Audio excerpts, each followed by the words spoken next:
продолжение една друга тема. Над 200 милиони деца во светот принудно одат на работа покрај овој тип на злоупотреба. Тие се жртви на семејното и сексуално насилство. На светскиот ден на детските права, наместо за детската радост, светот се уште зборува за детска злоупотреба. Тоа е наша тема и во овој дневник. Деспина Тодоровска, повторно во живо.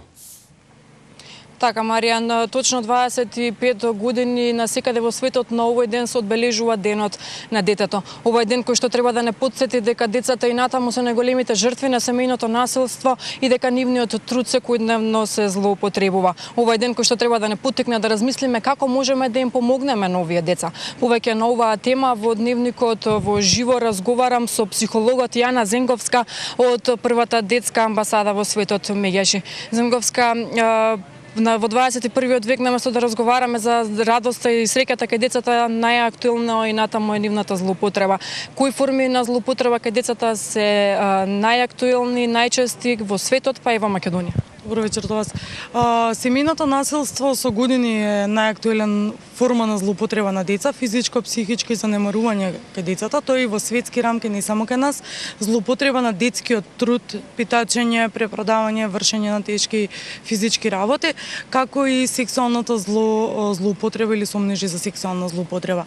Жалосно е затоа што после 25 години зборуваме за насилство, меѓутоа конвенцијата овозможи да можат децата и јавноста да можат да зборуваат и да измислат, да смислуваат други начини превентивни да можат да ги заштитат децата. Физичкото насилство е навистина тешка форма на насилство, сексуалното предизвикува длабоки последици кај детето, кој тешко кривично дело и најголема форма на насилство, меѓутоа не смее да се заборави занемарувањето на децата, особено во овој период на екзистенција за кој што се борат сите родители.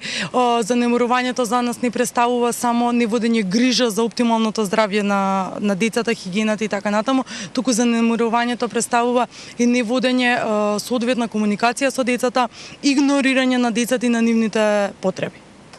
Какви последици врз развојот на детето може да доведат да направат сите овие злоупотреби? Може да доведат до воспитно запуштени деца, може да доведат до депресивни деца, може да доведат деца со ниска самооптоврба, со ниска самопочит, со агресивно однесување, кој што понатака може да пројават девијантно однесување. Кај насилството е многу значајно затоа што децата не се насилни, туку тоа го научиле. Доколку не се искорени, тие ќе го рефлектираат и понатака и трансгенерацијски ќе се пренесува како модел на воспитување затоа што така мислат дека треба. Постои ли начин на кој што може да се заштитат децата со оглед на тоа дека во последно време насекаде во светот, па и во Македонија, се донесува голем број на закони со цел да се заштитат децата, но и натаму сме сведоци дека деца по улиците има и дека нивниот труд и натаму се злоупотребува? Законите се добар механизам за кој што може да се превенира, меѓутоа превенцијата е најважна.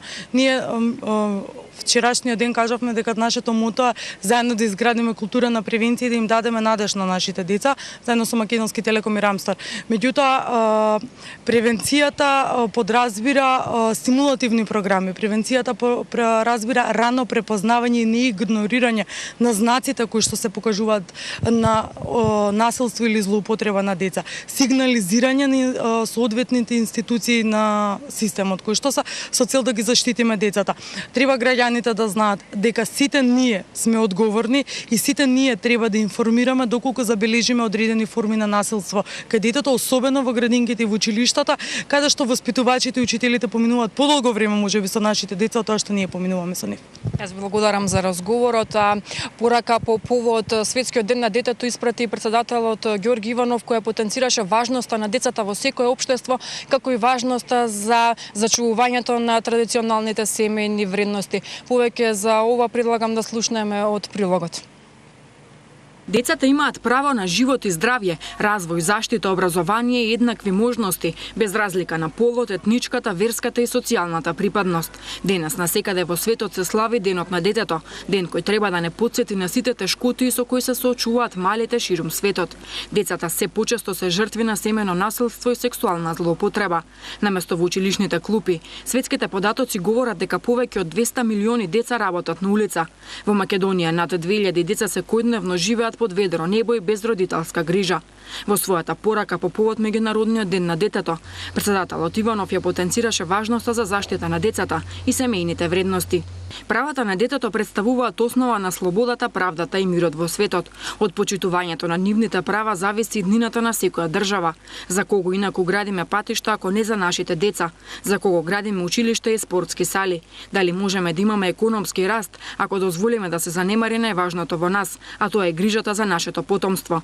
Во Република Македонија, како и на многу други места низ светот, семејството се наоѓа под удар на повеќе фактори. Од многуте ги издвојуваме социоекономските предизвици, губењето на традиционалните семејни вредности под влијание на модерното темпо на живот, се поголемите обврски кои не дозволуваат доволно заедничко време со децата. Затоа, семејството треба да има примат при заштита и поддршка на децата, се вели во пораката на председателот Иванов. Пред 25 години Генералното собрание на Обединетите нации ја усвои Конвенцијата за правата на детето, документ кој ги обврза државите да ги почитуваат јасно дефинираните права на најмалите граѓани. Влез на повеќе странски